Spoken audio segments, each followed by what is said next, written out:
Bem-vindo à Jornada do Loteamento. Eu sou Deni Lambi, CEO e diretor da Lotenet, e esse é o seu podcast sobre o mercado de loteamentos. Bem-vindos à Jornada do Loteamento. Esta temporada, essa segunda temporada tem sido bastante surpreendente. A gente tem entrevistado pessoas, né, são todas notáveis nas suas áreas e o conhecimento tem sido super importante para todos nós. Nós temos recebido bastante feedback a respeito de como é que os conteúdos têm sido importantes para o mercado de loteamento de um modo geral. E a gente aproveitou e pegamos o nome Jornada e estamos fazendo uma jornada viajando para alguns lugares. E nós tiramos um tempo para vir a São Paulo e entrevistar algumas pessoas notáveis nas suas áreas. E o episódio de hoje nós vamos falar de jurídico. E como todo episódio jurídico, quem manda, né, assim, as mulheres normalmente mandam, né? Então, nesse caso, a Raquel está mandando no episódio da Jornada do Loteamento. Raquel Barcelos. Gente, boa tarde, bom dia, boa noite, né? Não sabemos quem está nos escutando e aonde estão nos escutando, nos vendo. Em que lugar que estão, né? Na esteira, não é? Enfim, mas vamos lá, vamos aqui para mais um bate-papo jurídico, tentando ser menos jurídicos, né? Ser mais palatáveis para os loteadores que estão nos assistindo. E hoje a gente tem uma honra, é uma honra pessoal minha de ter um colega aqui que foi uma inspiração na área de loteamento, né? Ele atende grandes loteadores e a gente está lá em Minas Gerais também, já há quase 20 anos no atendimento de loteadores e foi muita inspiração. O Dr. Olivar Vitali, ele é sócio do VBD Advogados, fundador do Instituto Brasileiro de Direito Imobiliário, que é o IBRADIM, que é um instituto que, como eu falei no episódio anterior, um instituto que nos apoia, que nos abraça, que nos dá fundamento, que aprofunda. Então, realmente é uma notável e ilustre presença que a gente tem aqui hoje. E, Olivar, eu só tenho a te agradecer. Eu sei que seu tempo é precioso, tá? E você estar aqui com a gente é realmente uma ocasião importante, vamos falar assim. Bom, Raquel, eu que tenho a agradecer. Obrigado pelo convite. Obrigado, Deni. Parabéns pelo Jornada do Loteamento. Acho que esse trabalho que vocês fazem, esse conteúdo que é dissipado pelo podcast, ajuda muito o loteador, ajuda muito enxergar o loteamento, o ciclo do loteamento, a parte jurídica também. Né? Como você já falou do IBRADIM, o IBRADIM ele atende e ele está ali para assessorar principalmente advogados, mas não só advogados. Nós temos muitos empreendedores que são associados do IBRADIM e que às vezes não são associados, mas assistem, na verdade ouvem, porque o nosso podcast... Eu, por exemplo. Ouvem os podcasts, já temos aí mais de 50. Então é um prazer, obrigado pelo convite. Eu é que me sinto honrado de estar aqui. Obrigado.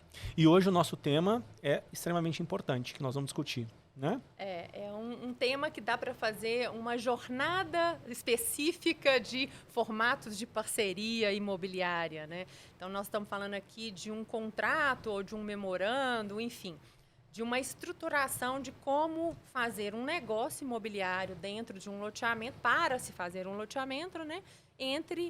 Na modalidade mais tradicional, que é o dono de um terreno, que a gente chama de terrenista, junto com um loteador que tem expertise de aprovação, comercialização, gestão de carteira, etc. Né? Então, eles se associam de alguma forma, né?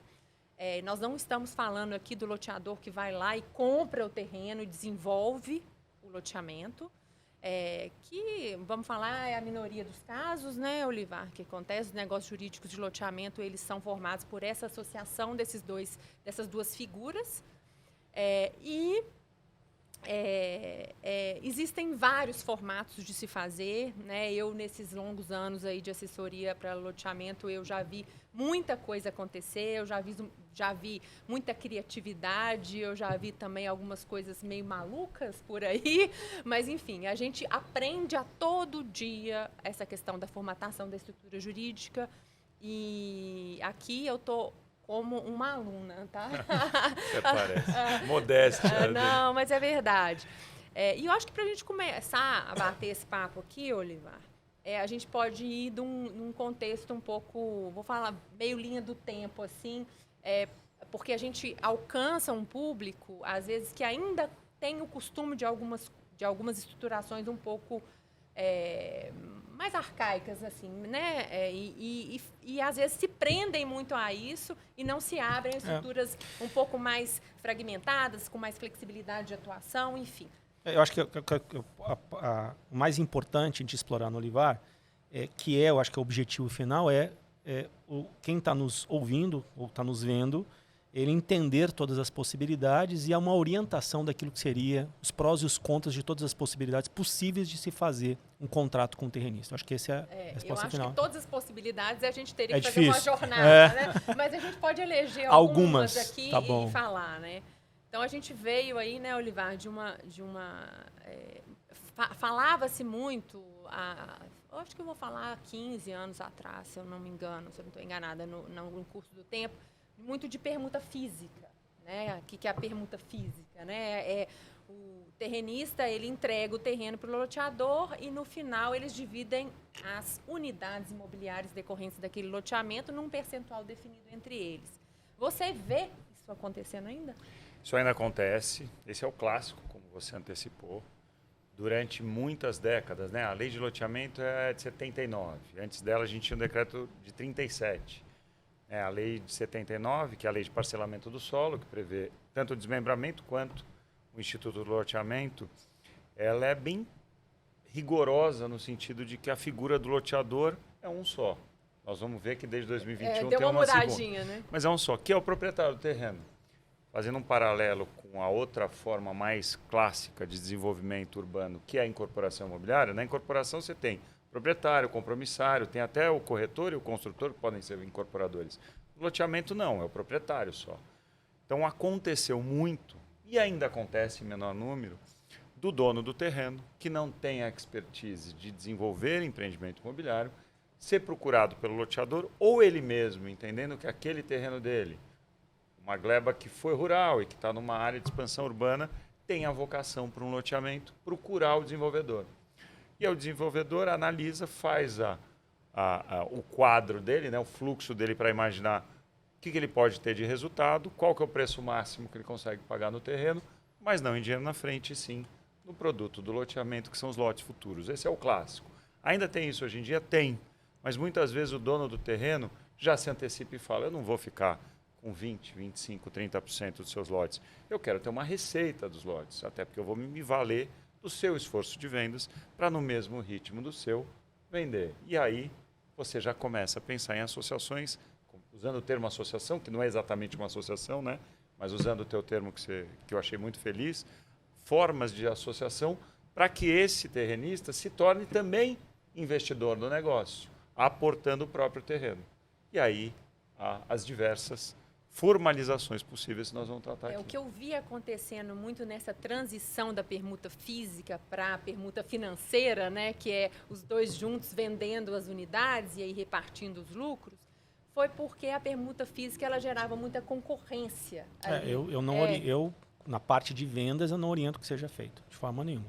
Porque aí tem dois entes ali, né, brigando, e aí por mais que você colocasse regras de que um tempo um não podia vender, etc., mas tinha uma burla ali, enfim, virava uma coisa que às vezes até micava um empreendimento por conta da concorrência interna, né, ali. Eu já fiz muito isso, muito. A gente já fez até venda por espelho. Então, o proprietário do terreno ficava, vou dar um exemplo, com 25% dos lotes. E o empreendedor com 75%. E aí ele falava, é física, mas eu quero entrar no seu esforço de vendas.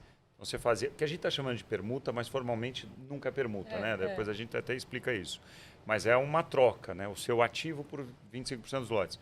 Aí fala, só que eu, primeiro, não posso vender mais barato que você. Geralmente isso já vem na formalização, porque o empreendedor não vai deixar ele canibalizar o empreendimento dele vendendo mais barato. Às vezes o dono do terreno fala, para mim tá bom. Vendendo 80% do valor da tabela dele já está bom no meu bolso. Aí você mata o produto.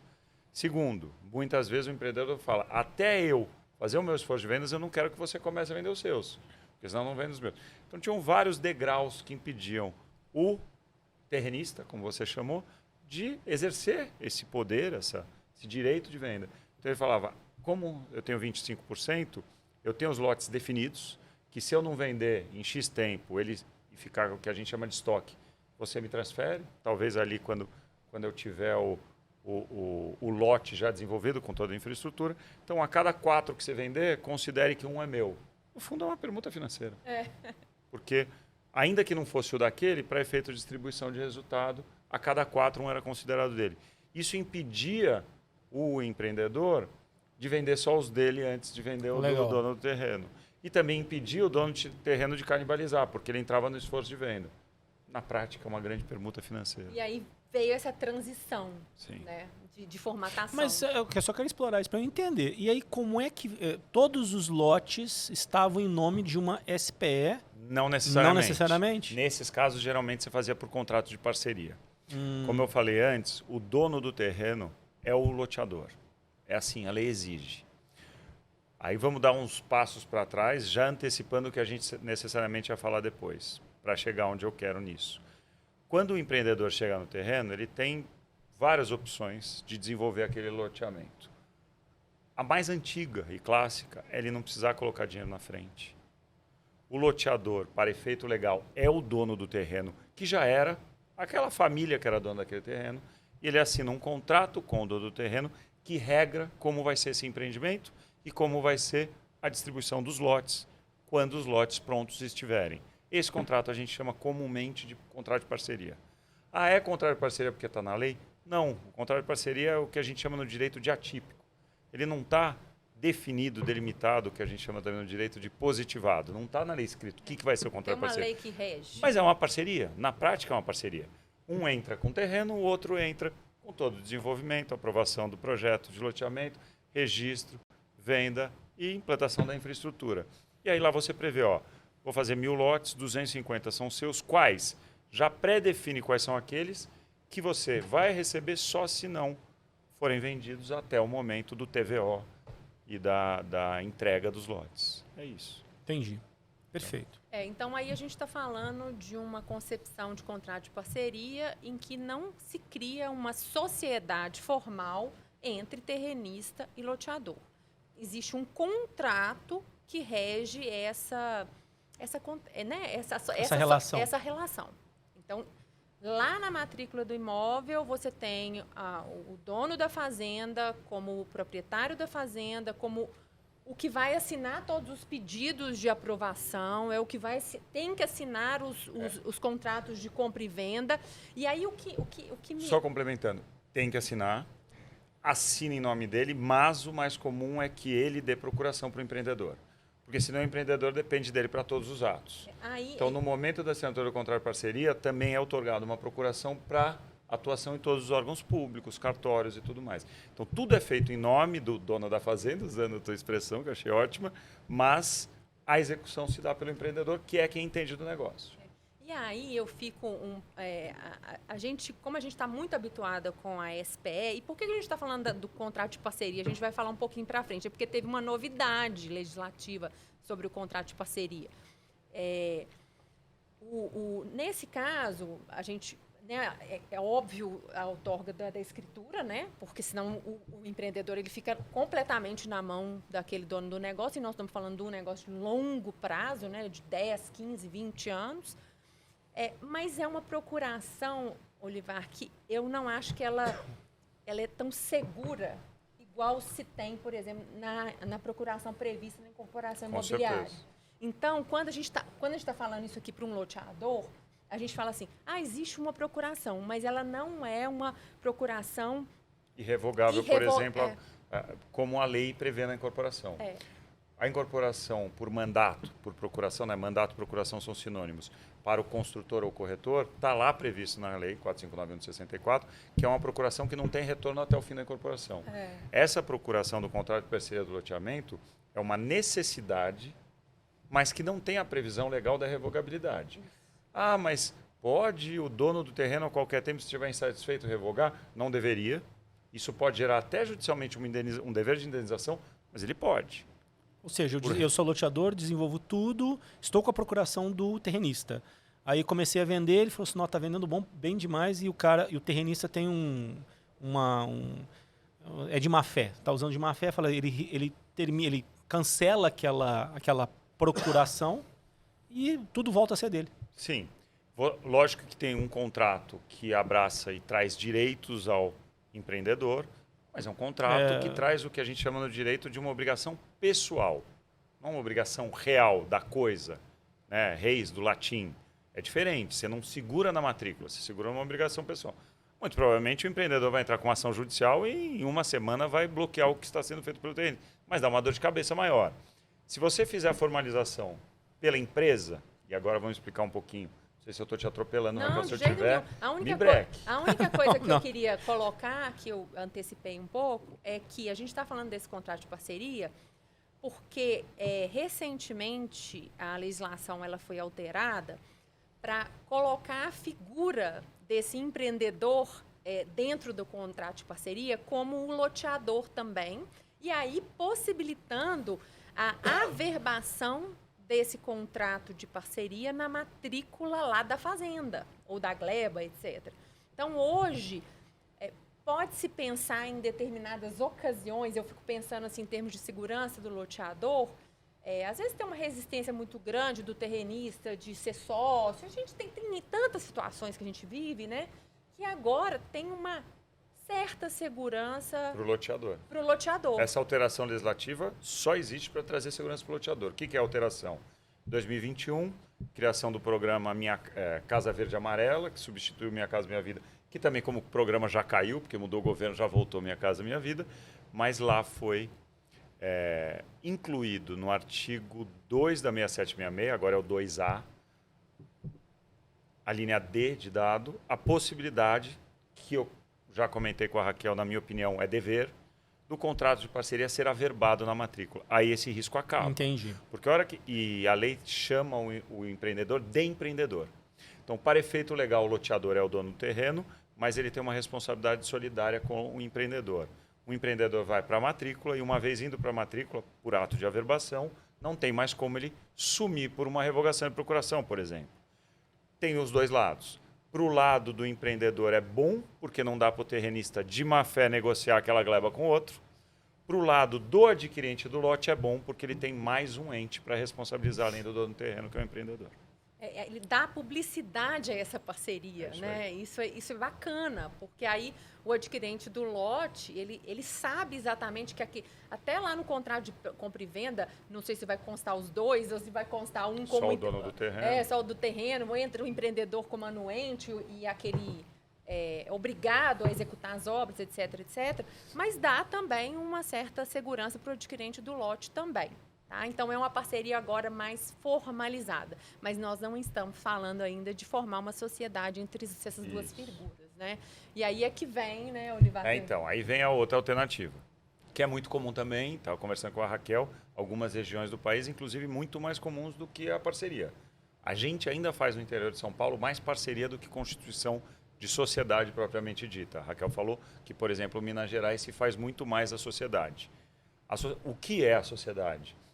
Mesma situação, dono do terreno não é empreendedor, contacta ou é contactado pelo empreendedor, vamos desenvolver um loteamento nessa gleba? Vamos. Dono do terreno vai entrar com o terreno, empreendedor com expertise e com dinheiro para infraestrutura. É isso, é isso.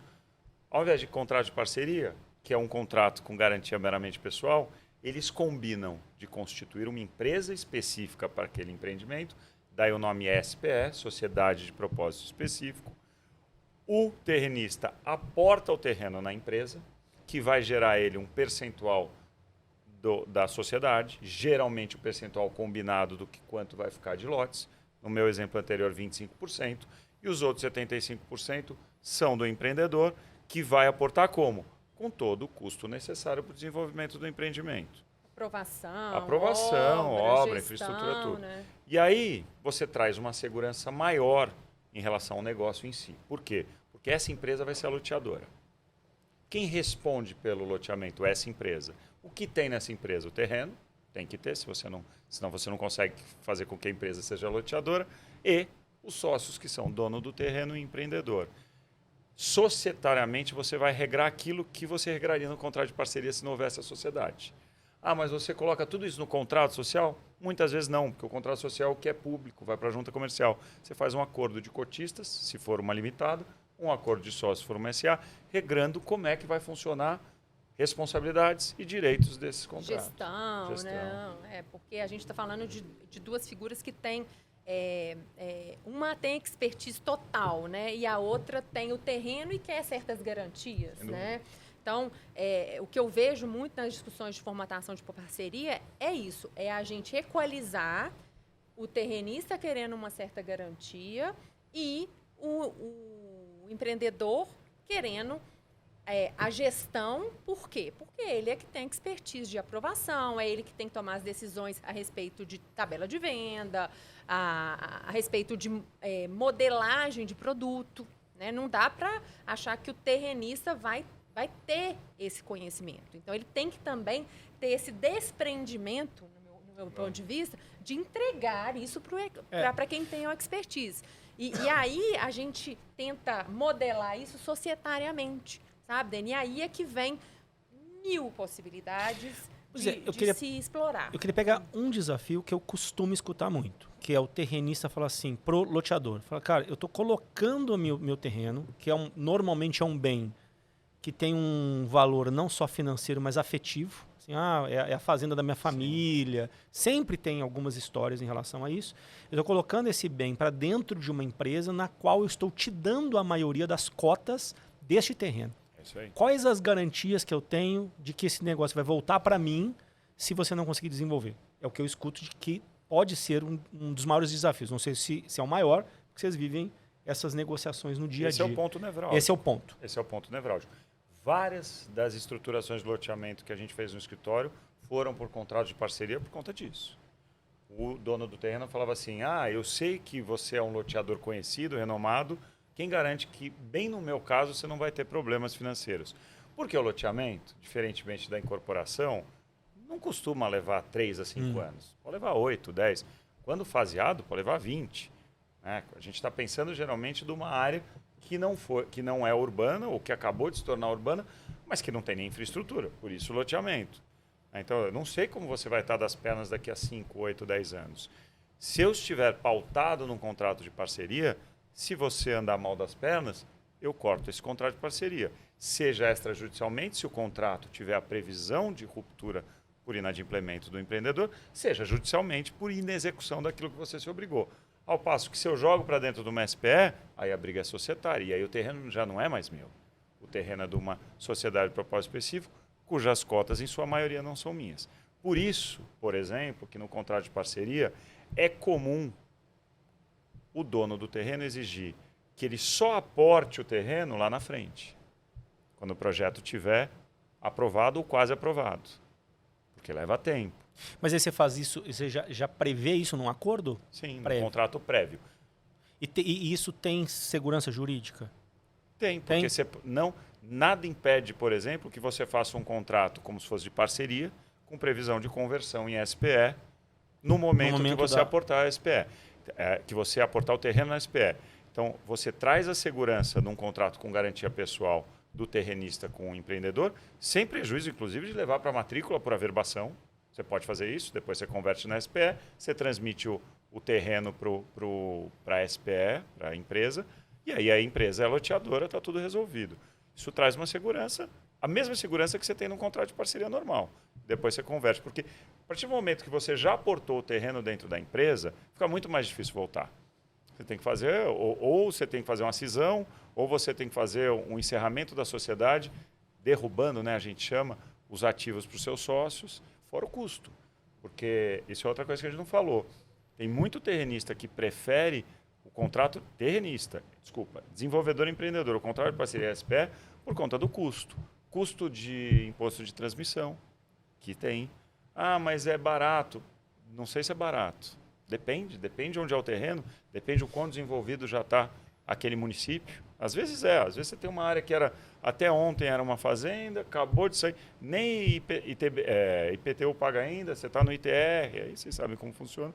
Aí o custo é baixo de imposto de transmissão, às vezes não. Essa transferência do terreno, do terrenista para a SPE tem um custo, que é o custo de transmissão. Além da escritura, o custo de transmissão, o imposto de transmissão. Entendi. Então você faz um contrato de parceria, que hoje é previsto que é possível que seja feito uma averbação na matrícula do terreno. Isso. E essa averbação tem um custo. Não, é baixinho. Baixinho, Tem, mas é baixo. tranquilo. O custo de registro é que é caro. O custo De averbação não é. É baixo. Então, estabeleço isso na matrícula do terreno, faço um contrato que prevê as regras da transferência desse terreno para uma SPE quando for aprovado o terreno, quando for aprovado o projeto, mas aprovado o projeto, vai ter que se compor uma SPE para que possa tocar dali para frente. Aí você tem um prazo de 180 dias, né, para o registro do loteamento depois da aprovação desse projeto. Então, geralmente, você já corre para fazer tudo isso quando está aprovando. Acontece muito, eu vejo assim, aí é que a coisa muda um pouco quando a legislação traz essa questão da possibilidade de averbação, sabe, Dene? Porque antes a gente não tinha, eu pelo menos não tinha a segurança para dar para os loteadores que eu assessoro, de fazer apenas um contrato de parceria e tocar uma aprovação, que a gente sabe que é o ponto fundamental de uma loteadora, é o desenvolvimento de uma aprovação. Não é fazer obra, não é fazer lançamento, porque lançamento eles vão contratar a lotinete, porque obras vão contratar uma empreiteira, mas, para mim, uma loteadora é uma empresa de aprovação de loteamento. Simplesmente isso. Então, acho que o maior ativo ali daquele negócio é a aprovação. E o que acontece? Se você fica nesse momento, que pode ser 2 anos, que pode ser 3, que pode ser 4, né? A gente passa por questões ambientais. Questões ambientais seríssimas. Aqui em São Paulo, o tal do GRAPROAB, que passa por todos os órgãos, às vezes você tem o EARI, mas tem um monte de coisa que pode acontecer que pode levar anos para aprovar. E isso, para mim, você entregar um projeto quase aprovado para um terrenista, por exemplo, é o que ele pode ter de bem maior ali para aquele ativo dele, que antes era só uma fazenda. Porque depois ele pode contratar um empreiteiro ou uma própria loteadora para executar isso e gerir a gestão disso. Então, eu gosto muito do modelo da SPE desde o início e eu luto por ele, né? Até mesmo antes de não ter essa questão da averbação, porque eu acho que ele garante o loteador. E aí também a gente tem que pensar no terrenista. Aí, dentro dessa estrutura societária, você começa a desenvolver mecanismos societários para que dê alguma garantia para o terrenista. Esse é um ponto importantíssimo. Porque no contrato de parceria, você não fica pedindo garantia, porque o terreno continua em teu nome, se você é o terrenista. O terreno está sempre... mas na hora que você registra o loteamento, geralmente você dá parte de lotes em garantia para a prefeitura, como existe o artigo 18 da lei, aí você já não tem mais o terreno inteiro. Tudo isso é verdade. Você pega talvez uma garantia, assinatura do sócio ou da holding e tal. Agora, quando você aporta o teu terreno na SPE, já não é mais seu, pelo menos não integralmente. Aí você busca outras garantias. E eu acho que aí tem uma coisa interessante, que é a posição do dono da fazenda, tá? No contrato de parceria, ele vai ser o dono do terreno loteador. Isso aí. E, portanto, e por consequência, ele vai ser o responsável perante os órgãos. Sem dúvida. Né? E não é ele... O responsável. E não é ele que desenvolveu aqueles projetos. Então, se tiver um erro, se tiver um licenciamento que não seja o adequado, que foi o realizado, é a pessoa do terrenista que está como responsável perante os órgãos. Aí vai se discutir que a responsabilidade é do empreendedor, do loteador, enfim. Mas pela mudança legislativa, a obrigação ela é solidária. Então, o terrenista, ele também tem que saber que no contrato de parceria, ele ficando com a propriedade, ele é o responsável. E aí vão falar de responsabilidade civil, responsabilidade ambiental, fiscal, trabalhista, etc. Ele quer isso. Né? Porque aí é jogar na mão do loteador uma atividade que ele não vai ter gestão, porque ele talvez nem sabe, né, o que é aquilo que está ocorrendo, mas ele vai ser o responsável perante os órgãos. Então, isso é uma coisa que tem que ser equilibrada, porque às vezes a gente tem uma visão o terrenista ele tem essa visão muito apegada, patrimonialista daquela fazenda da família, etc., mas ele não vê a consequência também de estar ainda proprietário. Então, eu acho que esse meio do caminho aí que o Olivar está falando, de prever essa inclusão dessa fazenda numa SPE num determinado momento, né, que seja razoável para as duas partes, vamos falar assim, em termos de garantia, é o melhor para as duas partes. Não só para o loteador, mas também, assim, uma opinião minha, tá, Olival? Mas eu concordo. Eu estou esperando você terminar para falar. Eu não tenho dúvida que o modelo jurídico que mais se encaixa para um desenvolvimento do loteamento é o da empresa específica, com 2 sócios, dono do terreno e loteador. Não tenho dúvida. É óbvio, a figura sociedade comercial foi feita para isso. Você comporta ali interesses diferentes, com participações diferentes, em que um entra com o terreno, o outro entra com todo o resto. Aprovação, responsabilidade e execução. Mas ainda existe muito a prática do contrato de parceria. Como você bem falou, né? E aí a gente sempre vai cair nos prós e contras, a gente sempre vai cair no não dá para cobrir os 2 santos. Você cobre um, você descobre puxa outro. o cobertor daqui e vai dali, né? O contrato de parceria para o terrenista é ótimo, porque o terreno fica em nome dele. Ao mesmo tempo é péssimo, porque a responsabilidade é direta dele. A SPE é ótima para o empreendedor, porque ele é dono do negócio que ele está desenvolvendo, mas ao mesmo tempo tem um custo ali envolvido. E ele vai ter que ter uma relação societária com esse dono do terreno. O contrato de parceria... Casamento, né? Um casamento. O contrato de parceria é ruim para o empreendedor, porque esse dono do terreno, ele não pode ter problemas financeiros ao longo do tempo. Porque se ele tiver, isso pode recair sobre o terreno que é objeto do loteamento. Ah, tem defesa de sobra? Tem. Hoje o artigo 55 da Lei da Concentração dos Atos de Matrícula, 13097 de 2015, fala que o produto do loteamento, assim como da incorporação, não sofre a evicção em caso de fraude. Mas até se defender para isso, você já tem um problema. Numa dessa você bloqueia a matrícula, numa dessa você embarga a obra. Não vale nem uma due diligence inicial, né? Você tem que fazer uma due diligence sequencial. E aí se você joga na SPE, ele não tem esse problema, porque ele está protegido. O dono do terreno, que antes era dono, seria ótimo, porque ele continuaria dono, e na empresa ele não tem o risco de ser loteador, ao mesmo tempo ele quer uma garantia, porque o terreno que era 100% dele não vai ter. Então você vai cobrindo um santo e descobrindo o outro. Eu acho que o mais salutar, bem regrado societariamente, com boa assessoria jurídica para o empreendedor e para o dono do terreno, para o dono da fazenda, porque eu já vi contratos em que eu estava do lado do empreendedor e o dono do terreno foi mal assessorado, ele entregou o terreno dele e virou cotista de uma empresa sem garantia nenhuma. Se o empreendedor andasse mal, ele ia levar 10 anos brigando judicialmente para tentar recuperar o que já foi dele. Tem que ter garantia, como você bem falou, que eu falei que é o ponto nevrálgico. Tem que ter. E que tipo de garantia você pode ter aí? O próprio terreno esquece, porque você vai aprovar o loteamento, vai vender os lotes e ainda vai dar em garantia para a prefeitura. Cotas da SPE em alienação fiduciária? Pode ser. Pode ser. Isso é bastante comum. A execução disso é rápida? Também não é. Tem que ser judicial, não extrajudicial se der tudo errado. Mas pelo menos você tem 100% das cotas. Um dia o terreno vai voltar para você se o empreendedor for muito mal. Você já tem, no meu exemplo, 25%, você pega a alienação fiduciária dos outros 75% das cotas. Se o empreendedor fizer tudo errado, você executa. Eu gosto muito da garantia de ações e cotas. Assim, nesse caso em que realmente é exigida. Porque pelo menos você cobre 100% do negócio. Só para eu entender, desculpa, mas eu queria que você continuasse esse raciocínio, está muito legal. Ou seja, 75% é do loteador, 25% é do terrenista, mas existe no acordo de cotistas uma determinação de que se o loteador não cumprir determinado prazo para aprovação, para venda, etc., as cotas 75%... Prazo de aprovação, é não. difícil, não, né? Não tem jeito, já mais né? para frente. Geralmente você já está na fase de má execução. Execução? Uma implementação da infra. Porque no meu exemplo, inclusive, você nem passou o terreno ainda enquanto não tiver perto da aprovação. Perfeito. Então, assim, aí as próprias cotas são passíveis de alienação para voltar para o terrenista. Que é a execução da garantia. Execução da garantia. Descumpriu o contrato, executa a garantia. É uma boa solução. É como se... Eu já fiz uma estrutura em que você ia fazendo uma escadinha em que o empreendedor ele ia galgando a participação societária. Na verdade, ele tinha uma participação societária completa. É um exemplo, tá? Ele tinha uma participação societária de 75% nesse caso específico aí, que a gente está tomando como parâmetro.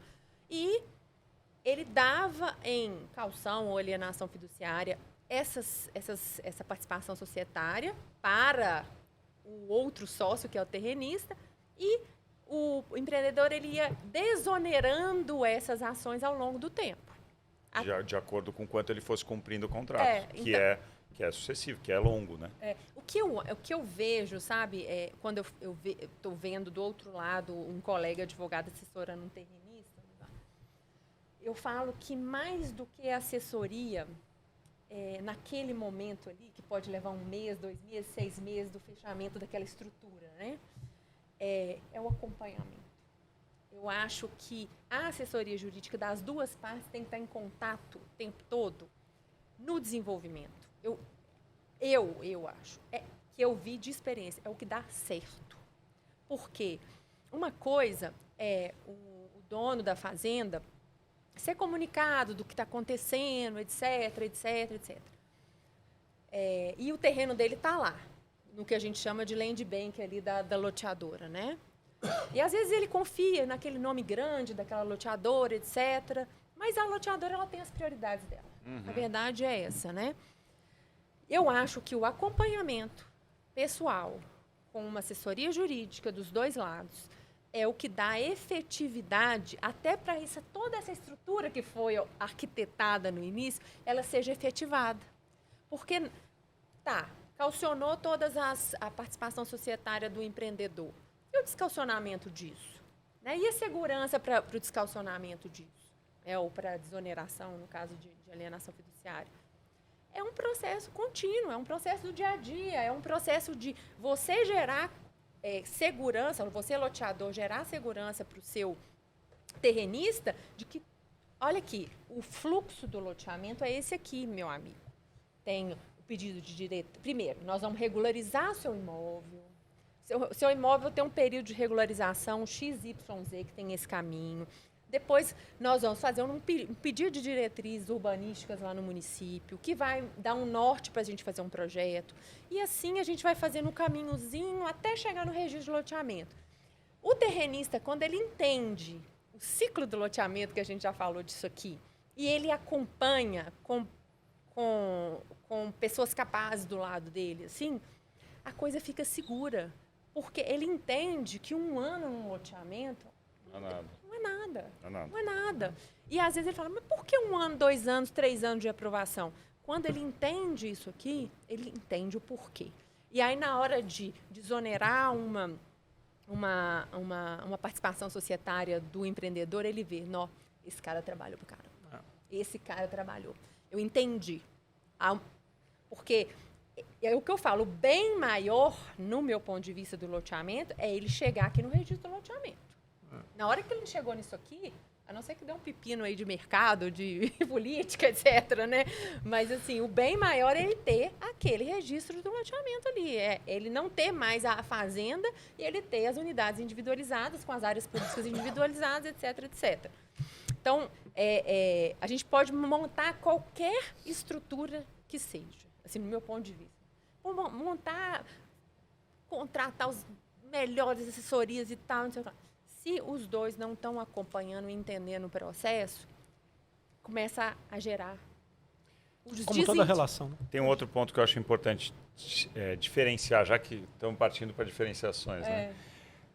No contrato de parceria, hoje, desde 2018, se eu não estiver enganado, está tranquila a questão da distribuição da receita e cada parte tributar no seu ambiente, como se fosse um consórcio. O contrato de parceria até 2014 para 2018, ele tinha um risco que hoje não tem, que era tributário. Muitos entendiam, já tivemos até solução de conflito da receita, antes revogada, que 100% da receita tinha que ser tributada pelo proprietário, que era o loteador, e aí ele repassava para o empreendedor, que ainda ia ter que bitributar. Nossa. Porque o proprietário era só o dono do terreno. A receita é 100% dele.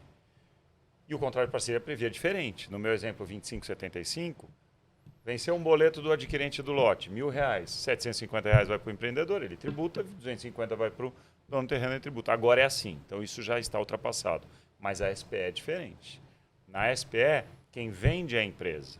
100% da tributação está no ambiente da empresa, que facilita, inclusive, para a questão contábil, porque certamente essa empresa já está no lucro presumido, já paga os seus 6,73% de impostos federais, que é a menor alíquota que ele vai pagar. E aí isso distribui para os sócios os dividendos sem nova tributação. O governo atual está falando que vai ter tributação de dividendos. Talvez aconteça. Se isso acontecer, pode anotar, todo mundo vai querer fazer contrato de parceria. Lógico. Vai fazer sentido você ser tributado, mas ainda não é esse o problema. Fica para um próximo podcast do Jornal Loteamento se acontecer. Mas aí, desculpa te cortar, mas aí uma observação, aproveitando assim, a ótima colocação que você fez. E se eu tiver a fazenda na pessoa física? Olha a tributação disso aí. A diferença do terrenista de tributar isso, dessa venda, do que dentro de uma SPE. E para efeito de responsabilidade de tributação, ele é equiparado à jurídica. No loteamento isso já está definido. Então, aí ele vai ter um problema. Fora a responsabilidade, não dá para fazer loteamento em pessoa física, não dá. Você tem, no mínimo, você vai assinar um contrato prévio para aquilo ser... Talvez você crie uma SPE só para o dono do terreno. Ou ele estrutura numa holding dele lá, né? Por quê? Porque a pessoa física traz uma responsabilidade direta. Você é dono do terreno. Primeiro que já está decidido isso há muito tempo, que a responsabilidade dele é como se fosse jurídica, inclusive para efeitos tributários. Segundo, que isso fiscal. A civil, se der um problema na obra, ele é demandado diretamente. Entendi. Bate na madeira, você tem um acidente de trabalho. A família do acidentado entra com uma ação contra a cadeia dos que estão lá participando. O empreendedor vai ser réu e o dono do terreno que está vendo vai ser réu. Aí o sujeito vai respondendo fisicamente. Entendi. Se ele tiver jogado numa empresa com capital, com responsabilidade limitada ao capital social, só vai cair para ele se esgotar do patrimônio da empresa por desconsideração da personalidade jurídica.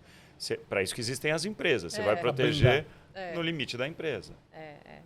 Então, são detalhes que, às vezes, esse apego do patrimônio, o terrenista ele não observa. Então...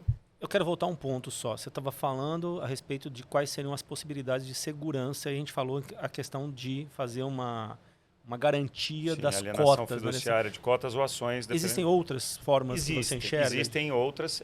O bom dessa é que é de graça. Okay. Existem outras também de graça. Que é difícil de se ter, mas que tem gente que faz. A assinatura dos sócios do empreendedor. É uma empresa, as pessoas querem assinatura ou das empresas que estão embaixo, às vezes tem uma holding. Então, o próprio empreendedor tem vários veículos de desenvolvimento. Para cada região, ele usa um veículo. Só que os sócios de todas é a holding dele.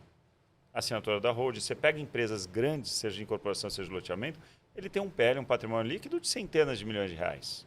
O cara fala, me dá a assinatura, uma fiança da holding, que eu estou tranquilo. Nós estamos falando de um VGV para mim de 100 milhões, você tem um PL de 500 milhões, já valeu para mim. E tem garantias que custam. Garantia de execução de obra, fiança bancária. Na prática, é inviável uma fiança bancária, porque ela custa 5% do valor garantido, 4% a 6% por ano. Num loteamento que leva 10 anos, é inviável. Mas são garantias possíveis. Né? Hoje, está cada vez mais fácil você ter seguro, garantia, porque a modalidade de seguro é muito nova. Né? Você tem várias modalidades que antes você não tinha. As empresas, né? Quanto mais capitalista fica, mais isso é comum. Você pegar o exemplo dos Estados Unidos você tem seguro para tudo, e resseguro ainda, que nós não temos aqui.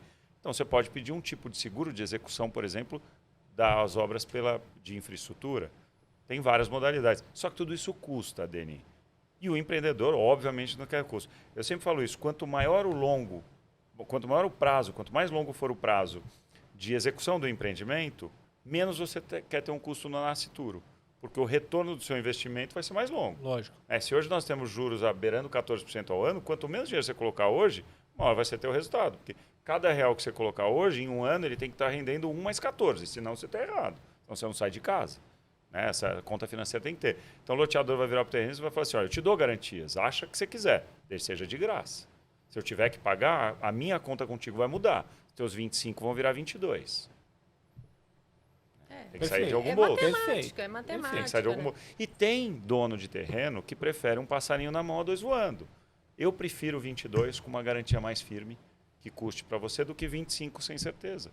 Justo também. Tudo é negociável. Legal. E nós estamos então falando de duas possibilidades, que é contrato de parceria ou a sociedade, que é a SPE. Dentro da SPE existem formatos possíveis de serem montados, não é isso? Sim. Quais seriam? Eu acho que até eu queria pontuar uma coisa da SPE, que é o seguinte, isso foi né, existe essa possibilidade legal da SPE, né, para qualquer espécie de atividade, não só de atividade imobiliária. E esse foi uma estruturação aí que foi criada pelo mercado imobiliário para uma espécie de afetação daquele empreendimento. Né? Então, é justamente para a gente tentar não respingar no patrimônio de nenhum dos sócios. Tá? Então, ou o patrimônio da própria empresa de outros negócios. exatamente. Então, Você isola. porque na incorporação você já tem o regime de afetação podendo ser elegido ali para aquele empreendimento, além de ter a SPE, que a maioria das incorporações tem, né? No loteamento, você ainda não tem o regime de afetação. A gente até falou que tem agora um projeto de lei para ter no loteamento também o patrimônio de afetação. Trabalhei nesse projeto. Ah, que legal. A gente está torcendo aqui, a gente está no 11 de maio de 23, tomara que quando tiver ido ao ar esse podcast já tenha aprovado. Porque aí todo mundo fica mais seguro, sabe? Nós estamos falando de patrimônio de afetação, direitos e obrigações daquele empreendimento, daquele loteamento, respondendo por aquilo. Então, eu acho que a coisa caminha para isso. Complementando, porque tem uma questão que é, inclusive, contábil. Se você tem uma que a gente chama de holding, que nada mais é do que uma empresa guarda-chuva, que tem vários loteamentos, por lei, a contabilidade pode ser única para todos. E aí, o dinheiro da venda de um lote aqui pode ser usado para fazer a parte elétrica do outro loteamento ali. Do mesmo jeito, se o empreendedor deixa de pagar a pavimentação daqui, esse credor vai para cima do ativo daquele outro loteamento. Como é que você faz para isolar e para ter contabilidades próprias, inclusive por obrigação legal? Você cria uma empresa para cada negócio, nada mais natural. Você pode ter os mesmos sócios para todos os negócios, mas você vai ter uma contabilidade específica para cada loteamento. É o mínimo, porque daí também, em tese, a gente sabe que na prática talvez seja configurado o grupo econômico, tem questão de justiça trabalhista e fiscal, mas em tese, o credor da pavimentação do loteamento aqui vai em cima dos bens do próprio empreendimento e não de outros loteamentos, porque é uma outra empresa. E as decisões judiciais, elas têm respaldado a SPE, né, Olivar? Então, assim, eu acho que para todo mundo que está envolvido no negócio imobiliário, vamos pensar na sociedade. Até para proteger o adquirente, o consumidor. Exatamente. Não é para proteger o empreendedor, é para proteger o adquirente, porque o produto do loteamento não é do loteador. O produto do loteamento é de quem está pagando por ele. O loteador vai trazer para o bem dele a receita e eventual resultado, dependendo de quanto sobrar. Mas se você tem um loteamento de 1.000 lotes, inclusive parte deles geralmente garantido pela prefeitura para término da execução. Você tem um problema financeiro ali, se o Poder Judiciário derrubar a proteção daquilo por conta de outro loteamento, ele está ferindo o próprio adquirente, não o loteador. Mas aí você estava querendo entrar nas formatações de sociedade, né, Dene? Vamos lá, desculpa, eu te cortei, mas eu achei importante a gente falar dessa questão do patrimônio de afetação, porque é uma tentativa disso ocorrer na prática, mas a gente espera que isso ocorra de forma normativa, assim, né? Que nós já tivemos uma vitória com a aprovação da 13465, né? Que traz a figura do condomínio de lotes, que tem essa particularidade de poder se fazer dentro do regime de afetação. Né? Então, assim, acho que já é uma vitória, acho que começou a ser uma modalidade que tem que ver se encaixa no produto e tal, mas é um ponto que os loteadores têm que ter conhecimento, né? Para poder, às vezes, até ser um quesito de decisão ali de que empreendimento eu vou fazer. É uma alternativa de produto. E aí, naquele prós e contras de loteamento de acesso controlado e condomínio de lotes, talvez essa questão do patrimônio de afetação seja um ponto positivo. Inclusive por conta do regime especial de tributação, que traz um benefício. Exatamente. Que cai para 4% a tributação. 6,73 para 4%. Porque o condomínio de lotes, conforme prevê o 1358A do Código Civil, ele é objeto de incorporação imobiliária e não de loteamento. Por quê? Porque o resultado dele é um condomínio edilício. E o que se é incorporação, cai no artigo 31 linhas da Lei de Incorporação, pode adotar o patrimônio de afetação, pode adotar o regime especial de tributação. A gente falou disso aqui. Nós fizemos um podcast sobre isso. Legal. Fizemos. E aí a gente sempre bate, porque aí a gente está falando de blindagem, né? Aí o condomínio de lotes a gente já tem, além do benefício do RET, a gente já começa a ter a blindagem também patrimonial. Assim, para descontrair, né, Olivar? A gente, recentemente, um lançamento que nós vamos fazer, o loteador precisava de assessoria jurídica e eu indiquei a Raquel. Aí nós fizemos uma vídeo e ele falou assim, eu aprovei na lei de condomínio fechado, né, de condomínio de lotes. E a gente precisa, então, da minuta, de todos os implementos, etc, etc. Aí eu falei assim, você não me contratou ainda, mas você vai ganhar muito dinheiro. Você fez regime de afetação? O cara, não fiz não. Eu falei, então faz. Vai cair de 6,73% para 4%. Olha o que eu já economizei de dinheiro para você. Numa reunião. Eu Numa falei, reunião. Essa reunião tinha de valer milhões. Verdade. E valeu mesmo, né? Valeu. Não, mas assim, Ele correu no mesmo dia, conseguiu modificar e fez o regime de vai decretação. ser legal. Vai ser o primeiro lançamento de condomínios de lotes que a gente vai fazer. Que legal. Muito legal. Legal. Mas, enfim. Vamos às modalidades. Toda hora a gente volta. É muito assunto, é isso mesmo. Modalidades de SPE, vamos lá. Não, eu tô falando. Se a gente for falar de estruturação tipo, de negócio imobiliário, a gente faz umas jornadas só disso. Mas para a gente orientar quem está nos assistindo. Assim, então, existem essas duas modalidades, contrato de parceria e a questão da sociedade. Existem outras, mas essas são as mais importantes. São mais tem consórcio, tem outras, mas essas são as importantes. Essas cobrem 98% das Ótimo. estruturações do Brasil. Dentro da SPE, quais são as possibilidades? Eu vou falar de 3, tá? Uma mais em desuso, que é um tipo societário, que é a SCP, que muita gente já usou há muito tempo atrás, que é a Sociedade em Conta de Participação, que é uma sociedade que a gente fala que é uma sociedade contratual, tá? Porque ela não tem personalidade jurídica, por mais que ela tenha CNPJ, né? Vamos falar assim. E tem a sociedade limitada, que é a mais conhecida, né, pela população brasileira e a mais utilizada. E tem a sociedade anônima, que geralmente é de capital fechado, utilizada nos loteamentos. Tá? Então, nós temos esses 3 tipos societários. Vantagens e desvantagens, e aí perfis aí são análises muito individuais. Eu estou olhando assim porque a SCP, para mim, não está em desuso ainda. Eu tenho feito ainda. Quando que você faz, de curiosidade? Quando o terrenista conhece o desenvolvedor e ele não quer ser sócio na SPE por conta do risco. Civil, trabalhista e tributário, se dá um problema, cai na SPE, mas ele é sócio da SPE. Quantas e quantas decisões trabalhistas você viu que o juiz manda pegar os sócios? Trabalhista Então, não. Aí ele tem uma relação, o aporte do terreno dele é por SCP. E a SPE fica 100% na mão do empreendedor e fica, que a gente chama, espetado nessa empresa, na contabilidade, um crédito de 25% para o dono do terreno. Ele é o sócio participante na SCP, o sócio ostensivo é a própria SPE ou o sócio da SPE, e aí ele realiza o empreendimento, o resultado tributa na SPE, 6,73%, paga o sócio participante espetado. Prós e contras. Pró, acabei de falar, você não tem a responsabilidade direta. Você não, aos olhos do judiciário, por exemplo, você não aparece, porque você é só um credor por meio do contrato de SCP. Você é um investidor, você investiu com o terreno. Desvantagem, você não tem controle nenhum sobre o negócio, você não é nem sócio cotista, nem acionista. Você não tem o que o regramento legal traz de obrigações de reporte, de assembleia de sócios, de várias coisas que você tem legalmente.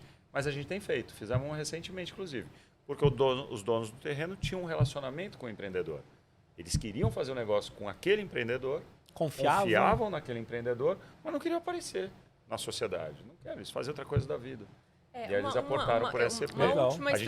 Mas, como ela falou, não chega a ser desuso, mas é muito menor do que a SPE de cotas ou de ações em volume de negócio que a gente faz. Mas nesse caso, Olivar, eu tive até um caso perto de Tiradentes, numa cidade lá perto de Tiradentes, que era um formato de SCP, e eu acabei estruturando para virar uma SPE, porque o cartório de registro de imóveis não...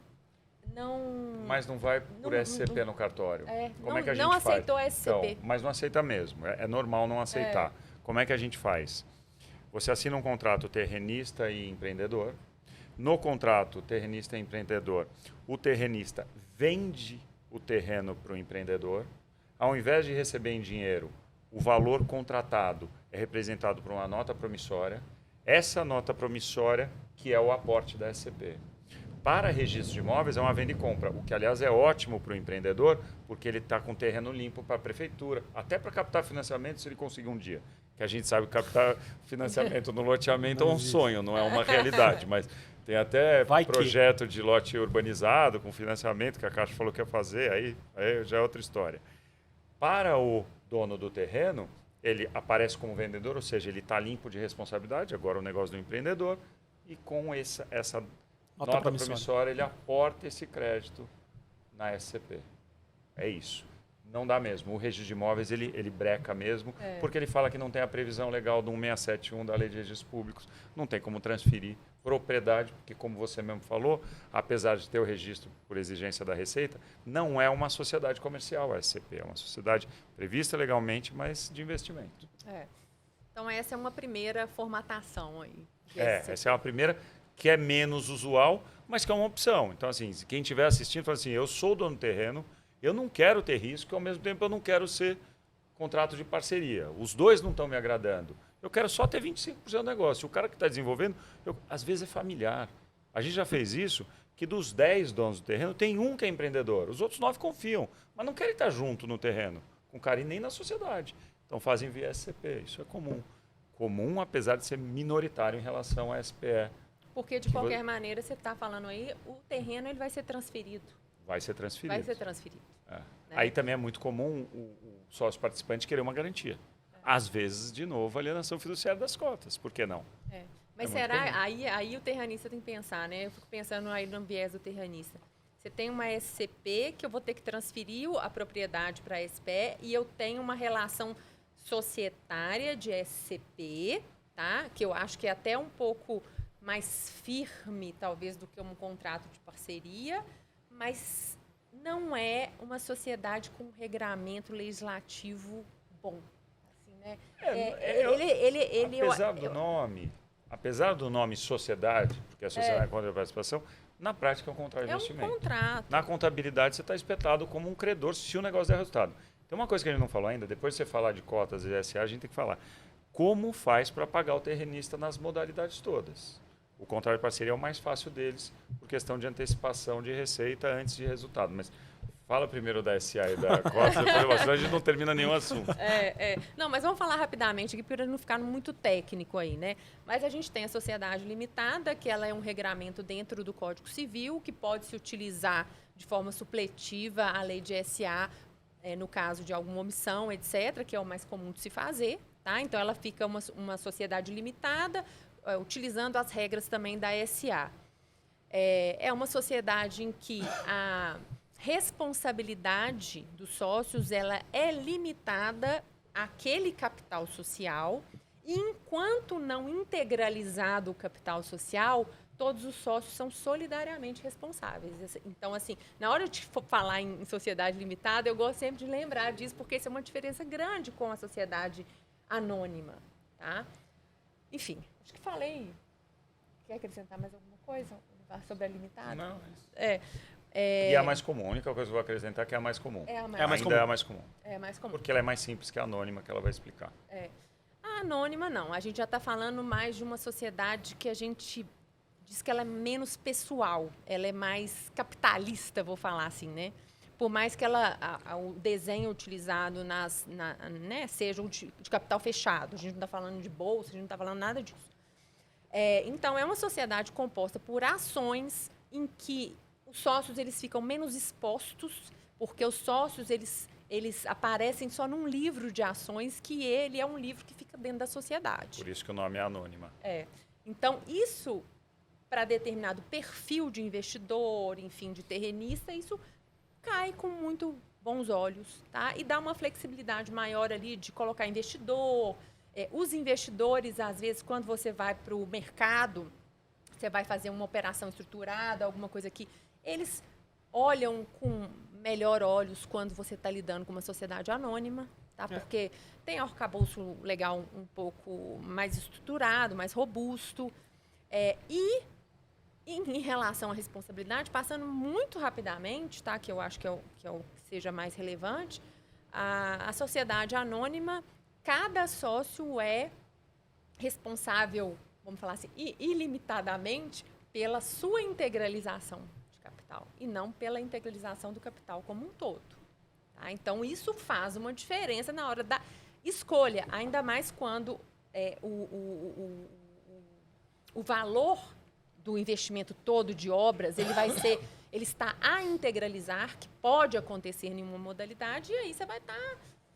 uma SA, você está separado dessa responsabilidade, tá? E é uma sociedade que dá para fazer mais arranjos societários, né, Olivar? Sem Assim. dúvida. Então, se você tem uma coisa mais elaborada, enfim... mais robusta. O que eu escuto é que a sociedade anônima, posso estar falando uma bobagem aqui, é que você tem um acordo de acionistas que ele te dá muito mais segurança perante a lei. É isso de fato? Não sei se é Não? isso, não. Acho que não é mais segurança perante a lei. Questão de responsabilidade, sim, a Raquel já explicou. Por ser mais complexa e mais robusta, você tem até qualificações diferentes de ações, se você quiser. Classe A, classe B, Você consegue trazer investidores de uma forma muito mais profissional do que entrar numa limitada, porque, por exemplo, na limitada, como eu já falei, questão de responsabilidade, o cara fala, eu vou comprar X cotas que vão me dar um percentual. De quem? Do fulano A, que ele não conhece. Ele vai ter que fazer uma due diligence do fulano. Porque por mais óbvio que seja que a responsabilidade dele tem que ser só a partir do momento que ele compra, se vier um problema antigo, judicialmente talvez recaia sobre ele, mesmo a lei falando que não deveria recair. Na sociedade anônima você tem uma proteção maior, porque a sociedade anônima pode também recair? Pode. A gente sabe que a Justiça Trabalhista Fiscal vai querer saber de todo mundo. Mas você tem é mais complexo, é mais refinado. Acho que esse é o termo que eu queria usar. A palavra boa. Mas justamente por ser mais refinado e mais complexo, que ela é menos usual. Geralmente, as pessoas querem um negócio mais simples. Quanto é? 25%, 75% para outro? Faz uma SPE, você tem 25% das cotas, eu tenho 75%. No acordo de cotistas, que não é publicizado, né? Porque não vai para a junta comercial, a gente regra tudo que a gente quer e toca a vida. Eu queria falar um pouco da questão da receita, que é importante. E o advogado, muitas vezes, não quer entender de contabilidade, mas é fundamental saber o básico e o mínimo. Quando você faz um contrato de parceria, dizendo que o terrenista, dono da fazenda, tem 25% e o empreendedor tem 75%, para toda a receita de venda do lote, vai 25% para o terrenista, 75% para o empreendedor. Receita. Você não está apurando lucro. E aí cada um no seu escaninho, de acordo com a sua contabilidade, tributa. É óbvio, é simples, é fácil. Quando você cria uma SPE e você combina que o terrenista, dono da fazenda, tem 25% e o outro 75%, para cada receita que entrar, o que a receita tem que fazer numa contabilidade de uma empresa? Pagar despesa. Quanto tempo demora para a receita da venda de slots ultrapassar as despesas da implementação da infraestrutura para sobrar lucro para poder pagar o terrenista? Não tem pão. O terrenista não quer esperar virar lucro, ele quer 25% da receita, foi isso que ele combinou. Vendeu o primeiro lote, eu quero minha parte. Ele quer. Como é que você faz societariamente para distribuir lucro se você ainda não tem lucro? Isso é complexo. Aí vem uma estrutura contábil, que pode ser POC, que é previsto, você pode fazer brincadeira de AFAC, como se fosse empréstimo, que depois você vai e compensa, mas já traz uma complexidade maior, que não se resolve também na SA, mas que é mais fácil de lidar do que na SPE. Tem muito terrenista que fala, eu não quero entrar em SPE porque isso vai me dar dor de cabeça, eu não quero essa dor de cabeça. Perfeito. Precisa, aí eu falei já de boa assessoria jurídica, defendendo o nosso, né, Raquel? Mas precisa de um bom contador. Se você não pegar um bom contador nessa SPE do desenvolvimento que entenda disso, você vai ter problema na Receita Federal. Essa questão do POC, eles têm que saber mexer com isso, né? Quando que você pode tributar? O que a gente também assessora procure tal empresa contador. Que essa daqui, ela já está acostumada faz a parte acessória de não sei quantas SPEs, já faz contabilidade, já faz tudo. Assim como você vai procurar o Demi para fazer essa parte que ele faz do lançamento e tudo mais. Você e eu e outros advogados tem que ter a pessoa especializada. Não é eu tenho um contador que cuida das minhas empresas. Não, meu querido, você precisa de um contador que cuida de loteamento, de incorporação, de mercado imobiliário. Nos Estados Unidos fala que você tem que ter 3 amigos. Sabe disso? E é verdade, lá se fala isso. Assim, você tem que ter um bom amigo médico, um bom amigo advogado e um bom amigo contador. Tá vendo? Espero que até o fim do podcast o médico não entre nessa história. Espero também. Gente, a gente está caminhando para o final. Cara, é engraçado. A gente vai conversando, quando vê, acabou o horário. Se o cara levantou ali a mão já falando que nós estamos chegando no final. O assunto é bom. É muito bom, cara. Muito bom. Assim, cara, que interessante. Assim, porra, eu lido há 15 anos, né? Que lido com isso. Assim, eu nunca tinha me tocado realmente da necessidade de fazer essa questão do cuidado da distribuição dos resultados. Que de fato é isso mesmo. Assim, não tem resultado. Como é que eu vou distribuir uma coisa que não tem resultado? Então tem que fazer uma estrutura contábil que dê segurança para o terrenista nisso, né? Tem muito detalhe. Mensagens finais, doutores. Vai lá, Olivar. você é Eu quero convidado. agradecer o bate-papo, obrigado. Vocês estão aí, não sabem, mas eu fui super bem recebido aqui, eles são Que isso. ótimos. Não é só na câmera, não, eles são ótimos. Obrigado, Raquel, pelo convite. A gente vem ensaiando isso desde o ano passado. Obrigado, Dani, Que prazer isso. te conhecer também. Igualmente. Parabéns pelo Jornal do Loteamento. Eu estou sempre à disposição. Para mim é um Obrigado. prazer. Foi um prazer estar aqui. Tá. Muito bom, assim, e de coração, muito obrigado mesmo pela sua contribuição. Assim, a gente recebe mensagem, a gente estava comentando isso, recebe mensagem do Brasil inteiro. E às vezes, cara, existe a dificuldade de encaixar a agenda, né? Das diversas atividades que a gente tem. Fala assim, cara, vou ter que parar para a gente poder gravar, tem que organizar isso, aquilo. Mas às vezes a gente recebe mensagem de loteadores falando assim, cara, continua. Eu estava com essa decisão, passei a tomar isso por causa daquele podcast. Eu tenho certeza que este vai contribuir nesse aspecto, com certeza. Que bom, fico feliz. Gente, eu também só tenho assim a agradecer mais uma vez, Dene, e assim agradecer demais pela sua disponibilidade, Olivar. A gente sabe que seu tempo é precioso, tá? Foi uma aula aqui para mim como advogada, e muito, muito, muito obrigada. Foi uma honra ter você aqui. E fica o convite, né? De voltar, pô. Cara, Vamos, pô. É. Vocês vieram, para quem não sabe, a Raquel, que é de Minas, né? Ela falou, vamos gravar. Eu falei, Raquel, mas precisa ver quando eu vou para Minas. Eles estão em São Paulo, na avenida que é o meu escritório. Não tem como Não tem como dizer não, né? Só tem como agradecer. Show de mas bola. Maravilha, maravilha. Foi muito bom. Só tenho a agradecer mesmo, uma honra, sempre uma aula magna. Imagina. que é isso. Valeu. Gente, obrigado aí pela audiência. Obrigado. Que sempre peço isso e vou continuar solicitando. Qualquer dúvida, qualquer sugestão de assunto, por favor, poste para a gente. Use as redes sociais, né? Lotenet BR, no YouTube, Lotenet Brasil, e coloque quais são as suas dúvidas e as suas sugestões. Eu esqueci de pedir, Olivar, onde que os loteadores te encontram? Seu site, sua rede social? Rede social é mais pessoal. Tem o LinkedIn, né? Meu nome é Olivar Lorena Vitali Júnior, eu acabo usando só Olivar Vitali. Tem o VBD Advogados, que é o meu escritório, e tem o Ibradinho. Eu recomendo para todo mundo o Ibradinho. As pessoas falam, você fala mais do Ibradinho que do escritório, e o Ibradinho eu não ganho nada, né? O escritório que é meu ganha-pão. Mas para aprendizado é isso. Para assessoria jurídica, a Raquel. Não. Se quiser, em parceria, o VBD Advogados. E para conhecimento, o Ibradinho. Legal. Entra no site ibradim.org.br, lá você vai achar tudo, associe-se. Realmente, para os advogados e empreendedores, é um instituto sensacional, de uma profundidade dessa magnitude aí que vocês viram aí, gente. Então é isso, ó. Quem quiser me encontrar, @barcelos.advogados, site também Barcelos Advogados, e estamos aí. Continuamos na jornada, né? Muito obrigada pela Até a audiência. próxima. Até a próxima. Tchau.